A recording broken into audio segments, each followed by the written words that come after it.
ராஜபக்ஷ ஆட்சி குடும்பத்தினுடைய ஆட்சி மறுபடியும் ஆட்சி பீடம் ஏறுகிறது அந்த மனித கொலைகளுக்கு பிற்பாடு. நமக்கு ராஜபக்ஷ குடும்பத்தினுடைய ஆட்சி குறித்து தெரியும். ஒவ்வொரு 10 ஆண்டுக்கும் அவர்கள் பொதுமக்களை தங்களுடைய ஆட்சி பீடத்தினுடைய லாபத்துக்காக பலி கொடுப்பது வழக்கம். ஆக அதைத்தான் நாங்கள் 2009ஆம் ஆண்டு யுத்தத்திலும் பார்த்திருந்தோம். அதற்கு பிறகு 10 வருடங்களுக்கு பிறகு நடந்தது இந்த விவகாரம். தொடுகை புள்ளி என்பது முத்தபய ராஜபக்சவுக்கும் இந்த ஈஸ்டர் குண்டு தாக்குதலுக்கும் இடையே இருப்பதற்கான காரணம், ஈஸ்டர் குண்டு தாக்குதல் இடம்பெற்று 2 நாட்கள் கழித்து இவர் தனது ஜனாதிபதி ஆவதற்கான விருப்பை தெரிவித்திருந்தார். அதன் பின்னர் அந்த ஆண்டு நவம்பர் மாதம் இடம்பெற்ற தேர்தலில் தன்னை வேட்பாளராக பிரதிநிதித்துவப்படுத்தி அதன் மூலம் பெற்ற வெற்றியின் மூலமாக ஆட்சியை தொடர்ந்த பொழுதும் 2022ஆம் ஆண்டு அங்கே ஏற்பட்ட பொருளாதார சிக்கல்கள் காரணமாக அந்த ஆட்சி என்பது இல்லாதொழிந்தது. தனக்கு இந்த அசாத் மௌலானா என்கின்ற நபரை தான் எப்பொழுதும் சந்தித்ததில்லை, தனக்கு அவரை தெரியாது என்று குறிப்பிட்டதோடு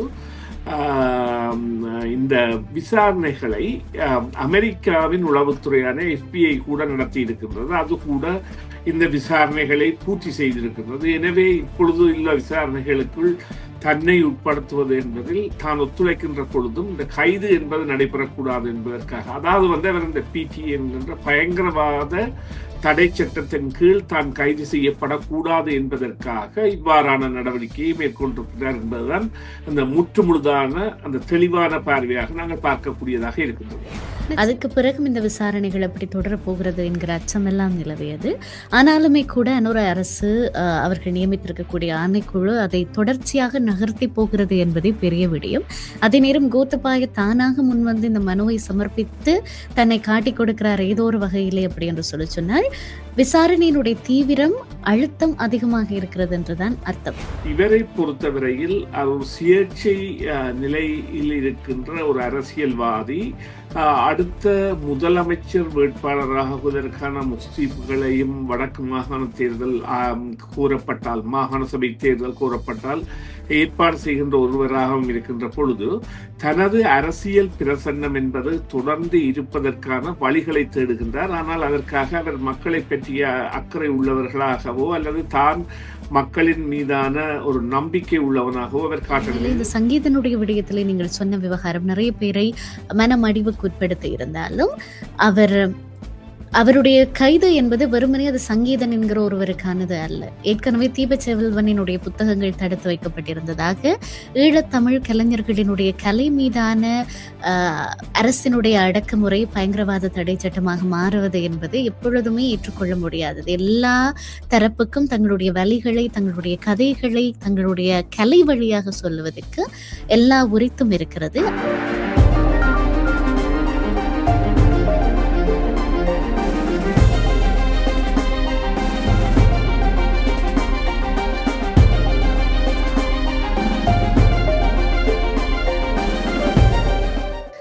இது சமூக அரசியல் தளங்களில் நிகழும் மிக முக்கியமான விடயங்களை பேசுவதற்கான செய்திகளின் பின்னணியாக இருக்கிறது.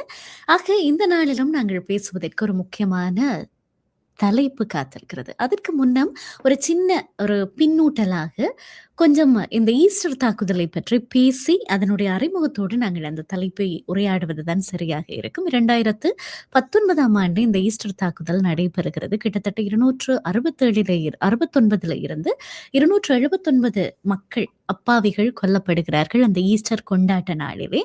அதை விடவும் பல நூற்றுக்கணக்கான மக்கள் காயமடைந்திருக்கிறார்கள். ராஜபக்ஷ ஆட்சி குடும்பத்தினுடைய ஆட்சி மறுபடியும் ஆட்சி பீடம் ஏறுகிறது அந்த மனித கொலைகளுக்கு பிற்பாடு. நமக்கு ராஜபக்ஷ குடும்பத்தினுடைய ஆட்சி குறித்து தெரியும். ஒவ்வொரு 10 ஆண்டுக்கும் அவர்கள் பொதுமக்களை தங்களுடைய ஆட்சி பீடத்தினுடைய லாபத்துக்காக பலி கொடுப்பது வழக்கம். ஆக அதைத்தான் நாங்கள் 2009ஆம் ஆண்டு யுத்தத்திலும் பார்த்திருந்தோம். அதற்கு பிறகு 10 வருடங்களுக்கு பிறகு நடந்தது இந்த விவகாரம். ஆனால் அதற்கு பிறகு படிப்படியாக ஆட்சி அமைத்தது என்னவோ ராஜபக்ஷ குடும்பம் என்பதனாலே அந்த வழக்கு விசாரணை, அதற்கு யார் காரணம், யார் அதனுடைய சூத்திரதாரிகள், வேறு எங்கேனும் வேறு தீவிரவாத அமைப்புகளினாலே இது நடாத்தப்பட்டதா, இது தெரிந்துமே அரசாங்கம் அதை தடுக்காமல் விட்டதா, இந்த மாதிரியான கேள்விகள் இருந்தாலும் திருச்சபை குறிப்பாக மால்கம் ரஞ்சித் ஆண்டகை அவர்கள் மிக நீண்ட காலமாக இது குறித்து அழுத்தம் கொடுத்து கொண்டிருந்தாலும் எந்த நகர்வுகளும் இடம்பெறாத பட்சத்தில் இப்பொழுது அனுர அரசாங்கத்திலே அதற்கான விசாரணைகள் முன்னெடுக்கப்பட்டிருக்கிறது. அதனுடைய ஒரு கட்டமாக அது குறித்த சூத்திரதாரிகள், சந்தேக நபர்கள் கைது செய்யப்பட்டிருக்கிறார்கள். அதற்கு பிற்பாடு இப்பொழுது கோத்தபாய ராஜபக்ஷ ரிட் மனுவினை தாக்கல் செய்திருக்கிறார். அதாவது தான் கைது செய்யப்படுவோம் என்கிற அச்சத்திலே, நீங்கள் விசாரணைக்கு அழைக்கிறீர்களாக இருந்தால் நான் ஒத்துழைக்க சம்மதம். ஆனால் என்னை கைது செய்யவோ, சிறையில் அடைக்கவோ கூடாது என்று சொல்லி அந்த மனு சொல்லுகிறது. இது குறித்து தான் இன்றைய நாளிலே உரையாடப் போகிறோம். சுரேஷ் தர்மாவை இணைத்துக் கொள்ளலாம். வணக்கம் தர்மா. வணக்கம் வணக்கம் பிரியா. வணக்கம் நேயர்களே. மற்றொரு உரையாடலிலே உங்களை சந்திப்பதில் மகிழ்ச்சி தர்மா. நான் ஏற்கனவே சொன்னது போல இந்த கோத்தபாய ராஜபக்ஷ இந்த மனுவினை தாக்கல் செய்வதற்கு எது உந்து சக்தியாக அமைந்திருக்கும்? என்னென்ன விடயங்கள் அவரை முந்திக் கொண்டு வந்து, இல்ல நீங்க என்ன கைது செய்யக்கூடாது, ஆனால் நான் விசாரணைக்கு சம்மதிக்கிறேன் என்று சொல்லி இப்படி ஒரு மனுவை தாக்கல் செய்வதற்கும், அந்த குழுவிலே விசாரணை குழுவிலே இருக்கிற சிஐடி அதிகாரிகள் குறித்து சந்தேகத்தை எழுப்பியிருக்கிறார். அதாவது அவர்கள் பிரிஜுடைஸாக பக்கச்சார்பாக நடந்து கொள்வதற்கான வாய்ப்பு இருக்கிறது என்று சொல்லி பிரதிவாதிகளாக அவர்களையுமே அதில் குறிப்பிட்டிருக்கிறார் அந்த மனுவில். இது குறித்து நீங்கள் என்ன நினைக்கிறீர்கள்? நிச்சயமாக நீங்கள் குறிப்பிட்ட விவகாரங்கள், நீங்கள் சுருக்கமாக சொன்ன விவகாரங்களின் தன்மையின் பிரகாரம் அல்லது இந்த சம்பவம் நடைபெற்ற அந்த விதத்தின் பிரகாரம் இந்த ஒரு தொடுகை புள்ளி என்பது கோத்தபாய ராஜபக்சவுக்கும் இந்த ஈஸ்டர் குண்டு தாக்குதலுக்கும் இடையே இருப்பதற்கான காரணம், ஈஸ்டர் குண்டு தாக்குதல் இடம்பெற்று 2 நாட்கள் கழித்து இவர் தனது ஜனாதிபதி ஆவதற்கான விருப்பை தெரிவித்திருந்தார். அதன் பின்னர் அந்த ஆண்டு நவம்பர் மாதம் இடம்பெற்ற தேர்தலில் தன்னை வேட்பாளராக பிரதித்துவப்படுத்தி அதன் மூலம் பெற்ற வெற்றியின் மூலமாக ஆட்சியை தொடர்ந்த பொழுதும் 2022ஆம் ஆண்டு அங்கே ஏற்பட்ட பொருளாதார சிக்கல்கள் காரணமாக அந்த ஆட்சி என்பது இல்லாதொழிந்தது. இருந்த பொழுதிலும் இந்த சம்பவத்திற்கு அந்த ஒரு முக்கிய கட்டிய காரணமாக இருந்தது இந்த அசாத் மௌலானா என்கின்ற அல்லது இந்த அதாவது பிள்ளையானின் செயலாளராக இருந்த மேற்படி நபர் தன்னை இலங்கையில் இருந்து வெளியேற்றி தான் மேற்கு நாடு ஒன்றில் தஞ்சம் புகுந்த பொழுது சேனல் போ என்கின்ற பிரித்தானிய தொலைக்காட்சி நிறுவனத்திற்கு வழங்கிய செவி என்பது இந்த விடயங்களுக்கு இந்த இப்பொழுது நடைபெறுகின்ற இந்த விசாரணைக்குரிய ஆதார சுருதியாக அமைந்தது. இருந்த பொழுதிலும் நீங்கள் கேட்ட கேள்வி, ஏன் இவர் இவ்வாறு செல்கின்றார் என்றால், இவருடைய கடவுச்சீட்டு முடக்கப்பட்டு விட்டது. கடவுச்சீட்டு முடக்கப்பட்டதோடு இந்த விவகாரத்தில் சம்பந்தப்பட்டதாக இவரால், அதாவது இவர் ஆட்சிக்கு வந்ததும் பதவி, அதாவது இலங்கை புலனாய்வு துறையின் இயக்குநராக பதவியேற்றப்பட்ட major general Suresh chalet, துவன் Suresh chalet, இவர்கள் இந்த மலே இனத்தைச் சேர்ந்தவர்கள். இவர்கள் இந்த தமிழர்களிடனோ அல்லது முஸ்லிம்களிடனோ இந்துக்களிடனோ அல்லது சிங்களவர்களிடனோ இருக்கும் பொழுது அவர்கள் அந்த சூழலுக்கு ஏற்ப தங்களை மாற்றியவர்களாகவும் அந்த மொழிகளில் திறமை உள்ளவர்களாகவும் அதேவேளை இந்த சமூகம் சார்ந்து செயற்படுகின்ற கட்டமைப்புகள், பாதுகாப்பு கட்டமைப்புகளில் ஈடுபடுபவர்களாகவும் இருக்கின்ற இந்த மலே சமூகத்தை சார்ந்தவராகவும் பௌத்த சமயத்தை பின்பற்றுவராகவும் இருந்திருந்தார் இந்த துவன் சுரேஷ் ஷாலே. அவரை இவ்வாறு மேஜர் ஜெனரலாக பதவியேற்றி இந்த பதவிக்கு இவர் நியமனம் செய்திருந்த பொழுது தொடர்ச்சியாக இடம்பெற்ற சம்பவங்களின் பிரகாரம், அதாவது இந்த சம்பவ சாட்சியமாக அல்லது விசில் புளோவராக அந்த விடயத்தை வெளிக்கொணர்ந்தவராக இருக்கின்ற மேற்படி நபர் குறிப்பிட்ட விடயங்களில் இந்த சுரேஷ் ஷாலே இந்த தீவிரவாதிகள், இந்த தாக்குதலை நடத்தியவர்களுக்கு உந்து சக்தியாக உறுதுணையாக இருந்தார் என்பதும் அதிலும் குறிப்பாக ஒரு நீர்கொழும்பில் இடம்பெற்ற ஒரு தாக்குதல் ஒன்றிற்கான தேவாலயத்தை தெரிவு செய்வதில் அந்த தீவிரவாதிகள் ஈடுபட்டுவதில் போது உதவினார் என்கின்ற பல குற்றச்சாட்டுகளை அடுக்கிய பொழுது இந்த அனுர திஸ்ரகுமார் நாயக்கா பதவிக்கு வந்ததும் அவர்கள் இந்த கோத்தபாய ராஜபக்சவால் பதவி நீக்கம் செய்யப்பட்ட சானி அபிஷேகரா என்கின்றவரை இந்த விசாரணைகளுக்கு தலைமையானவராக அல்லது புலனாய்வு அந்த பிரச்சனைகளுக்கு தலைமையானவராக நியமித்த பொழுது அவருடைய விசாரணை என்பது உண்மையிலேயே பிள்ளையான் என்பவர் கூட சிவனேஷ் பேராசிரியர் அல்லது துணைவேந்தர் சிவனேஷ் அவர்களின் கொலை தொடர்பாக இருந்த பொழுதும் பிறகு இந்த விடயம் என்பது இவருடைய சாட்சியங்களின் பிறகு அமைந்த விடயங்கள் என்பன அவரை மிகவும் அந்த ஈஸ்டர் குண்டு தாக்குதல் தொடர்பான விசாரணைக்கு உள்ளாக்கி இருந்தது. அதன் பிரகாரம் இப்பொழுது கோத்தபய ராஜபக்ச பயப்படுகின்றார். அவர் பயப்படுகின்றதற்கான காரணம் என்னவென்று சொன்னால், தான் பத்திரிகைகள் மூலம் அறிந்தது தன்னுடைய அந்த கடவுச்சீட்டு முடக்கம் இந்த விசாரணைகளில் தான் ஈடுபடுத்தப்படலாம் சேனல் 4 ஆவணத்தை வைத்து என்பதை வைத்து தான் இவ்வாறான எந்த சந்தர்ப்பத்திலும் தனக்கும் இந்த ஞாயிறு, அதாவது ஈஸ்டர் ஞாயிறு குண்டு தாக்குதலுக்கும் சம்பந்தம் இல்லை, தனக்கு அது பற்றி எதுவும் தெரியாது, தான் எந்த வித விசாரணைகளுக்கும் ஒத்துழைக்க தயாராக இருப்பதாகவும், அதே நேரம் தான் இங்கே அதாவது நாட்டை விட்டு வெளியேறுவது போன்ற விடயங்களில் ஈடுபடாதவாறு தன்னுடைய கடவுச்சீட்டு போன்றவற்றை முடக்கி வைத்திருப்பதன் காரணமாக தன்னால் தொடர்ந்தும் இந்த விசாரணைகளில் ஒத்துழைக்கக்கூடிய தன்மை என்பதை நீதிமன்றம் ஏற்படுத்தியுள்ளது. இங்கே ஒரு குறிப்பிடப்பட வேண்டிய விடயம் என்னவென்றால், கோத்தபய ராஜபக்ச ஒரு அமெரிக்க பிரஜையாக கூட இருந்திருந்தார். ஆனால் இலங்கை ஜனாதிபதி தேர்தலில் போட்டியிடுவதானால் அவர் இலங்கை பிரஜா உரிமை இருப்பவராக இருக்க வேண்டும் என்பதற்காக அதனை துறந்திருந்தார். அவருடைய மனைவி இப்பொழுதும் அமெரிக்க பிரஜையாக இருக்கின்ற பொழுதும் அவருக்கு அமெரிக்காவிற்கு செல்வதற்கு எல்லாம் இயலாத ஒரு நிலைமை வந்ததற்கான காரணம் அவர் தனது இந்த பிரஜா உரிமை என்பதை ஜனாதிபதியாக வருவதற்காக துறந்ததுதான். அதிலும் அந்த இப்பொழுது நடைபெற்றுக் கொண்டிருக்கின்ற இந்த விசாரணைகள் என்பன ஒருவரை வைத்துத்தான் நடைபெறுகின்றன. அசாத் மௌலானா என்கின்ற நபர் சேனல் 4 என்கின்ற செய்தி ஊடகத்திற்கு வழங்கிய செய்திகளின்படிதான் இது இடம்பெறுகின்றது. எனவே இதன் தன்மையின் கேள்விக்குறியாக இருக்கின்றது தன்மை என்பதும், அதே போல சாணி அபியசேகரா தனது ஆட்சி காலத்தில் தன்னால் பதவி விலக்கப்பட்டவர். எனவே அவர் இந்த விசாரணைகளில் தொடர்கின்ற பொழுது அவருடைய பாகுபாடு அல்லது தனக்கு எதிரான செயற்பாடுகள் இருக்கும் என்பதென்ற காரணம் அதனையும் முக்கியமாக குறிப்பிடுகின்றார். தனக்கு அந்த முற்பிணை வழங்குமாறு அல்லது முன்னெச்சரிக்கையாக இந்த மனுவை தாக்கல் செய்வதற்காக. அத்தோடு பல அதாவது ஆணைக்குழுக்கள் இந்த விசாரணைகளில் ஈடுபட்டன. அவை எதுவுமே இந்த விஷயத்தையும் இவ்வாறு கண்டுபிடிக்கப்படவில்லை. அதை விட வெளிநாட்டு புலனாய்வு பிரிவுகள், இந்திய புலனாய்வு பிரிவுகள் போன்றவை எல்லாம் இந்த தாக்குதல் நடைபெறப் போவது குறித்த முன்னெச்சரிக்கைகளை கூட விடுத்திருந்தன. அவை குறித்து எந்த விதமான நடவடிக்கையும் அரசு எடுக்க தவறிவிட்டது என்கின்ற அரசு மீதான ஒரு அதாவது பழி என்பதை விட இவ்வாறான ஆமாம் இவ்வாறெல்லாம் தெரிவித்த பொழுது பாதுகாப்புத்துறை அது தொடர்பான நடவடிக்கை எடுக்க தவறிவிட்டது என்று. மற்ற முக்கியமாக தனக்கு இந்த அசாத் மௌலானா என்கின்ற நபரை தான் எப்பொழுதும் சந்தித்ததில்லை, தனக்கு அவரை தெரியாது என்று குறிப்பிட்டதோடு இந்த விசாரணைகளை அமெரிக்காவின் உளவுத்துறையான FBI கூட நடத்தி இருக்கின்றது. அது கூட இந்த விசாரணைகளை பூர்த்தி செய்திருக்கின்றது. எனவே இப்பொழுது உள்ள விசாரணைகளுக்குள் தன்னை உட்படுத்துவது என்பதில் தான் ஒத்துழைக்கின்ற பொழுதும் இந்த கைது என்பது நடைபெறக்கூடாது என்பதற்காக, அதாவது அவர் இந்த PT என்கின்ற பயங்கரவாத தடை சட்டத்தின் கீழ் தான் கைது செய்யப்படக்கூடாது என்பதற்காக இவ்வாறான நடவடிக்கையை மேற்கொண்டிருக்கிறார் என்பதுதான் அந்த முற்றுமுழுதான அந்த தெளிவான பார்வையாக நாங்கள் பார்க்கக்கூடியதாக இருக்கின்றது. நிச்சயமாக. அதே நேரம் இந்த விசாரணைகள் துரிதப்படுத்தப்படுவது, இதற்கு முன்னும் இதனுடைய முக்கியமான சாட்சிகளை கூட இழக்க வேண்டிய சூழ்நிலைகள் வந்திருந்தது. அதுக்கு பிறகும் இந்த விசாரணைகள் எப்படி தொடரப்போகிறது என்கிற அச்சமெல்லாம் நிலவியது. ஆனாலுமே கூட இன்னொரு அரசு அவர்கள் நியமித்திருக்கக்கூடிய ஆணைக்குழு அதை தொடர்ச்சியாக நகர்த்தி போகிறது என்பதே பெரிய விடயம். அதே நேரம் கோத்தபாய தானாக முன்வந்து இந்த மனுவை சமர்ப்பித்து தன்னை காட்டிக் கொடுக்கிறார் ஏதோ ஒரு வகையிலே அப்படி என்று சொல்லி சொன்னால், விசாரணையினுடைய தீவிரம், அழுத்தம் அதிகமாக இருக்கிறது என்றுதான் அர்த்தம்.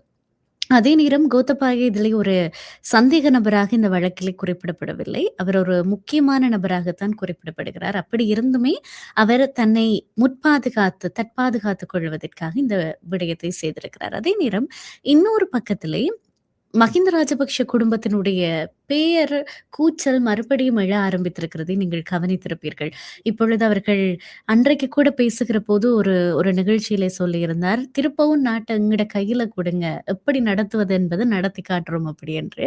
அதை மக்களாக இருந்து பார்ப்பதற்கு அத்தனை விசனமாக அவர்களுக்கு இருந்திருக்கும். ஒரு நல்ல நாடு, ஒரு செழிப்பும் வளமும் நிறைந்த தன்னிறைவுள்ள ஒரு நாட்டை கடன்கார நாடாக மாற்றிய பெருமை அந்த குடும்பத்தை தான் சாரும். அப்படி இருந்துமே மறுபடியும் அதை கேட்கிறார்கள் என்று சொல்லிச்சினால், அரசியல்ல இதெல்லாம் சாதாரணமப்பா என்கிற மாதிரியான ஒரு நிலைமையும், தொடர்ச்சியாக தங்களுடைய இனவாதத்தை வைத்து மாத்திரமே அரசியல் செய்து கொள்ளலாம் என்கிற அசைக்க முடியாத நம்பிக்கையும் தான் அதற்கு காரணம். ஆக இப்படி இருக்கு. அதுல இன்னும் துக்ககரமான விஷயம் என்னவென்று சொன்னால், வடக்கு மக்கள் இல்லாவிட்டால் தமிழர்களினுடைய வாக்குகள், இல்லாவிட்டால் தமிழர்களுக்கு அவர்கள் நிகழ்த்தியிருக்கக்கூடிய மோசத்தை மறைப்பதற்கு தமிழ் பிரதிநிதிகளை பயன்படுத்துவது. மிக குறிப்பாக ராமநாதன் அர்ச்சுனா பேசியிருந்த விடயங்கள் கசப்பானவைகள், ஆ ஏற்றுக்கொள்ள முடியாதவைகள், கொஞ்சம் பயமுறுத்துவனவைகளாக இருக்கிறது. காரணம், ஒரு எவ்வளவு தற்துணிவு இருக்க வேண்டும், ஒரு மக்கள் ஒரு இனத்தை எந்த ஆட்சி கொன்று குவித்ததோ, எந்த ஆட்சி அதற்கு பொறுப்பே எடுக்காமல் போனதோ, ஒரு மனிதாபிமானமே இல்லாமல் இன்றைக்கு வரைக்கும் அந்த தாய்மார் ரோட்ல நிக்கிறாங்க. பிள்ளைகள் வீட்டுக்கு வேற இல்ல. இன்னைக்கு வரைக்கும் அது தொடர்ந்து கொண்டிருக்க, ஒரு மக்கள் பிரதிநிதியாக எந்த ஒரு பொறுப்பும் இல்லாமல் வடக்கு மக்களை, வடக்கு கிழக்கு மக்களை, தமிழ் மக்களை மறுபடியும் இவர்களுடைய கையில கொடுக்கிறதுண்டா கூட நாங்க தயார் என்று சொல்லுவதற்கு எவ்வளோ பெரிய தற்துணிவு வேண்டும். இதை பற்றி நீங்கள் என்ன நினைக்கிறீர்கள் சுரேஷ் தர்மா?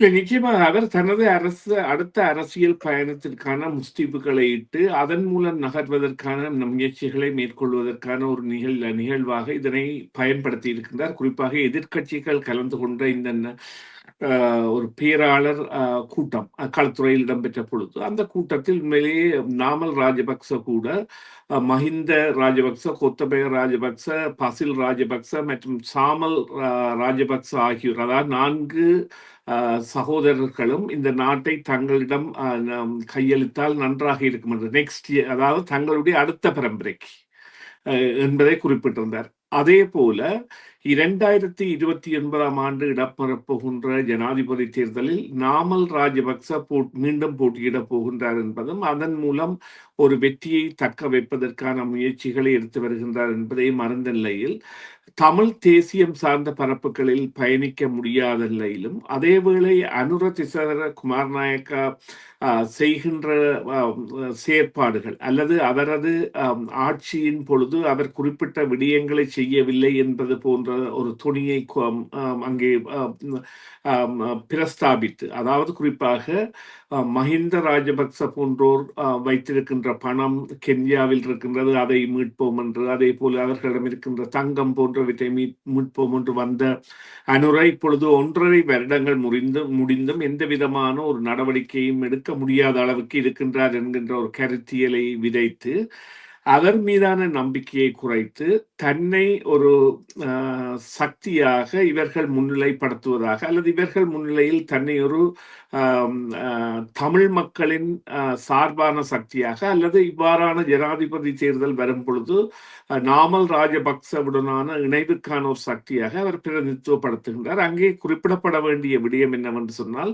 தனது பேச்சை தானே தமிழில் மொழிபெயர்த்து கூட அவர் ஒரு வீடியோவாக வெளியிட்டும் இருக்கின்றார். அதற்குரிய காரணம், தான் அந்த பேச்சுக்களில் தனது தந்தை இவர்களால் தீவிரவாதிகள் என அளிக்கப்பட்ட விடுதலை புலிகளின் போலீஸ் பிரிவின் 3வது உயர் அதிகாரியாக இருந்ததாகவும், தான் தனது கல்வியை வடக்கில் இந்த போரின் போது கற்றதாகவும் போன்ற கருத்துக்களை அவரின் முன்னால் கூறியதான ஒரு கருத்தியல்பை கொண்டு வர முயல்கின்ற பொழுதும், இவரை பொறுத்தவரையில் அவர் சுயேட்சை நிலையில் இருக்கின்ற ஒரு அரசியல்வாதி அடுத்த முதலமைச்சர் வேட்பாளராகுவதற்கான முஸ்தீப்புகளையும் வடக்கு மாகாண தேர்தல் கூறப்பட்டால், மாகாண சபை தேர்தல் கூறப்பட்டால் ஏற்பாடு செய்கின்ற ஒருவராகவும் இருக்கின்ற பொழுது தனது அரசியல் பிரசன்னம் என்பது தொடர்ந்து இருப்பதற்கான வழிகளை தேடுகின்றார். ஆனால் அதற்காக அவர் மக்களை பற்றிய அக்கறை உள்ளவர்களாகவோ அல்லது தான் மக்களின் மீதான ஒரு நம்பிக்கை உள்ளவனாகவோ அவர் காட்டவில்லை. இதில் குறிப்பாக ஒன்றை கவனிக்க வேண்டும், அவர் வைத்தியத்துறையில் மீண்டும் வருவாரா என்றால் அதற்குரிய கேள்விகள் பல இருக்கின்றன.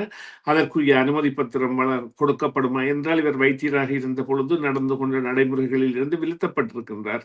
எனவே அவ்வாறான பல கேள்விகளை தன்னகத்தை வைத்துள்ள ஒரு நபர் தன்னை இவ்வாறு முன்னிலைப்படுத்துவதற்காகவும் தனது அபிலாசைகளை எதிர்காலம் நோக்கி, அதாவது 2029 ஆண்டு ஜனாதிபதி தேர்தலில் அவ்வாறானது ஒரு நிலைமை மாற்றம் வருமாக இருந்தால் அதை தனக்கு சாதகமாக பயன்படுத்துவதற்காகவும் அல்லது வடக்கு கிழக்கிற்கான நாமல் ராஜபக்சவின் ஏஜெண்டாக அவர்களுடைய கட்சி மற்றும் அவர்களுடைய பிணைவுள்ள கட்சிகளுடன் தான் தலைமைத்துவத்தை ஏற்பதற்காகவும் அவர் முனைகின்றார் என்றால் கடந்த பாராளுமன்ற தேர்தலில் இடம்பெற்ற ஒரு விபத்தாக இவரது வரவு அமைந்து விட்டது. ஆனால் மீண்டும் பாராளுமன்ற தேர்தல் இடம்பெற்றால் இவர் வருவாரா என்றால் இல்லை என்பது நிச்சயமாக அடுத்து கூறக்கூடிய விடயம். எனவே இது குறித்த விடயங்கள் அவர் தன்னை ஒரு பிரதான ஒரு கட்சியுடன் இணைந்த ஆளுமையாக கொண்டு வருவதற்கான முயற்சியாக இது மேற்கொண்டிருக்கின்றார். ஆனால் தமிழர்களால் ஏற்க முடியாததாகவும், அதேவேளை இவர் தமிழர்களின் வாக்குகள், அதாவது ஜேவிபி நோக்கி சென்ற வாக்குகளை கவர்வதற்காக கூட இதனை செய்திருக்கலாம் என்கின்ற ஒரு கருத்தியலுக்கு நாங்கள் வரலாம். அதுதான் உண்மை. நிச்சயமாக எனக்கு உயர்தரத்திலே அரசியலவியல் படிக்கிற போது ஜனநாயகம் குறித்த வரைவிலக்கணத்திலே சொல்லுவார்கள், மக்கள் எல்லாருமாக ஒருமித்து தேர்வு செய்து தங்களை ஆளுவதற்கான அதிகாரத்தை தங்களுடைய ஒரு பிரதிநிதியினுடைய கையிலே கொடுப்பது அப்படி என்று சொல்லி. இப்பொழுது அப்படி மக்கள் தேர்வு செய்து நம்பிக்கையோடு கொடுத்த ஒரு அதிகாரம் அந்த மக்களுக்கு எதிராகவே திரும்பி இருக்கிறது. இவ்வளவு வலை சுமந்து இவ்வளவு வரலாற்றில் எல்லாராலேயும் தண்டிக்கப்பட்ட மக்கள் இப்பொழுது செய்வதையெல்லாம் அவர்கள் உயிரோடு இருக்கிறார்கள் என்பதை விடவும் அவர்கள் பிழைத்திருக்கிறார்கள், வாழுகிறார்கள் என்பதை விட பிழைத்து கொண்டிருக்கிறார்கள், அவள் பிழைத்திருக்கிறார்கள். சர்வைவலுக்கும் உண்மையாக வாழுவதற்கும் வித்தியாசம் இருக்கிறது.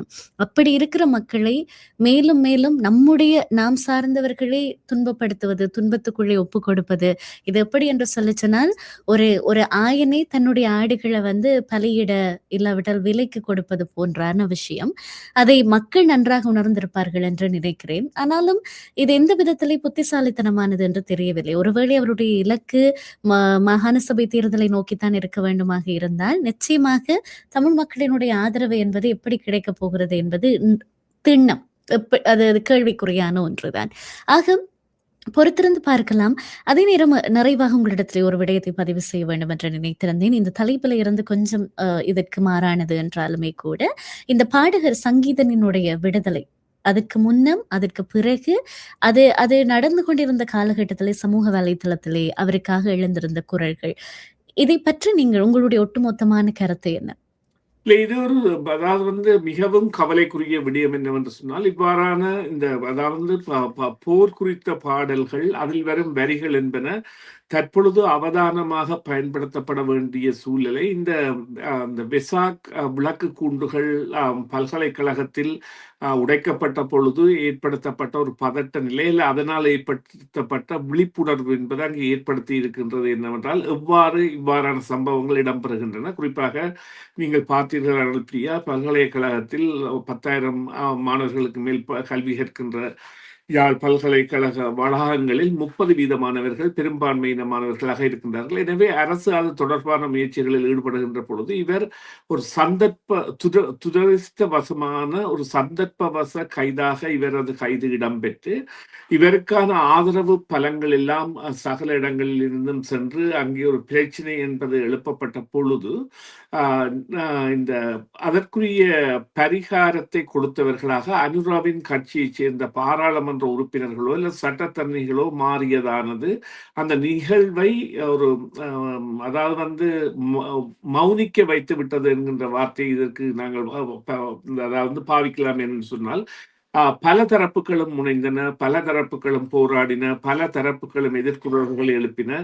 ஆனால் அவர் அங்கே அவரை சந்தித்து அவரை விடுதலை வரை கொண்டு வருவது, அதாவது பிணையில் இப்பொழுது பிணையில் விடுவிக்கப்பட்டிருக்கிறார். விடுவிக்கப்படுவதை அந்த யாழ் மாவட்டத்தை சேர்ந்த இந்த ஜேவிபி பாராளுமன்ற உறுப்பினர் செய்திருந்த பொழுது அவரால் அதனை மீறிய ஒரு பேட்டியை கொடுக்க முடியாத நிலையிலும், அல்லது எனது விடுதலைக்கு இவர்தான் காரணம் என்கின்ற ஒரு சிறையிலிருந்து வெளிவருகின்ற அல்லது தப்பித்தால் போதும் என்கின்ற மனநிலையில் இருந்த நிலையில் அவரது அந்த குறியீடு என்பது சிலரை ஏமாற்றத்திற்கு உள்ளாகியுள்ளது. ஆனால் நிலைமை அவ்வாறுதான் இருக்கின்றது. ஏனென்றால் ஒரு பயங்கரவாத தடை சட்டத்தின் கீழ் கைது செய்யப்படுகின்ற ஒருவருக்கு காலம் என்பது எப்போது வருவேன் என்று தெரியாது, என்ன நடக்கும் என்று தெரியாது. பிணை என்பது கூட மிகவும் இலகுவானதல்ல. அவ்வாறான நிலையில் அவ்வாறான விடயங்கள் அவருக்கு அறிவூட்டப்பட்ட நிலையில் அதாவது இந்த சட்டம் என்பது மிகவும் தீவிரமானது போன்றவை தெரிவிக்கப்பட்ட நிலையில் அந்த சட்டத்தில் இருந்து தன்னை பிணையில் விடுவிக்கின்ற ஒருவர் அவருக்கு நாயகனாக தெரிந்திருக்க முடியும். அதன் மூலம் அவர் அவர் விதைத்த கருத்து என்பது மக்களிடையே ஏமாற்றத்தை ஏற்படுத்தியதாக இருந்தாலும் அந்த நிலைமை அவ்வாறுதான் இருக்கின்றது. ஆனால் இவ்வாறான நிலைமைகள் என்பன தொடர்ச்சியாக இடம்பெறுமாக இருந்தால் நிச்சயமாக அங்கே உள்ள இந்த இளைஞர்களிடையே அல்லது யுவதிகளிடையே கூட ஒரு எதிர்ப்புணர்வு என்பது ஏற்படும். மறுபக்கமாக இந்த இனங்கள் மதங்களின், அதாவது இனங்கள் என்பதை விட மதங்களின் வழிபாடுகள் மீதான நம்பிக்கைகள் மீதான குரூத செயற்பாடுகளையும் முற்றுமுழுதாக கண்டிக்கின்ற இப்பொழுது எவ்வாறு யாழ் பல்கலைக்கழகம் அங்கே தங்களுடைய வளாகத்தில் இருந்த ஒரு வெசாக் விளக்கு கூண்டு சேதமாக்கப்பட்ட பொழுது ஒரு காட்டமான அறிக்கை விட்டதோ அது போன்ற செயற்பாடுகளிலும் தமிழர்கள் அவதானமாக இருக்க வேண்டும் என்றால் அவ்வாறானவை இந்த பாதுகாப்பு துறையினரை மீண்டும் பழையபடி தமிழர்களின் இந்த இறையாண்மை என்கின்ற சுதந்திரமான நடமாட்டங்கள் இவ்வாறு கூறலாம். மாவீரர் நாளோ அல்லது மே 18 போன்றவற்றில் ஒரு 75% விட்டுக் கொடுப்பை அனுரா தரப்பு மேற்கொண்டு அதாவது ஆற்றுப்படுத்துகைக்காக அவர்களை அனுமதித்திருக்கின்றது.